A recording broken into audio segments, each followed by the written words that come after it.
राहुल गांधी आगामी विधानसभा चुनाव के चलते 3 दिन के तेलंगाना दौरे पर हैं। आज उनके दौरे का दूसरा दिन है। सुबह 11 बजे राहुल ने विजय भेरी यात्रा में हिस्सा लिया। ये यात्रा जयशंकर चौक से पन्नूर विलेज तक निकाली गई।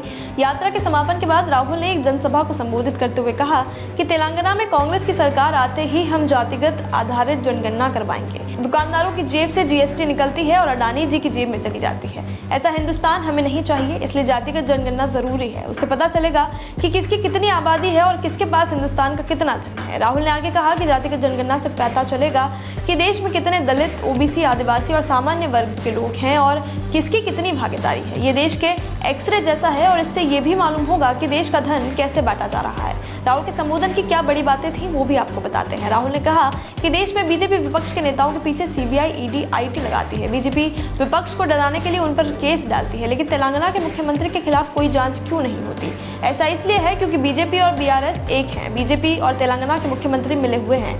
देश में कोई भी नरेंद्र मोदी से, बीजेपी, आरएसएस और नफरत से लड़ रहा है तो मैं इसका नाम राहुल गांधी दूंगा। ये पूरा देश जानता है क्योंकि ये विचारधारा की लड़ाई है। तेलंगाना की महिलाओं को महालक्ष्मी योजना के तहत 2500 रुपये मिलेगा, 500 में गैस सिलेंडर मिलेगा और बस में फ्री यात्रा मिलेगी। हम यहाँ आपसे झूठा वादा नहीं करने आए हैं जैसे केसीआर ने आपसे जमीन देने का झूठा वादा किया था। राहुल प्रियंका के साथ बुधवार को तेलंगाना आए थे। दोनों मुलुगु जिले के रामप्पा मंदिर पहुंचे। यहाँ पूजा अर्चना करने के बाद दोनों नेताओं ने रोड शो किया था। रात को प्रियंका वापस दिल्ली लौट गई थी, जबकि राहुल यहाँ 3 दिन रुकेंगे।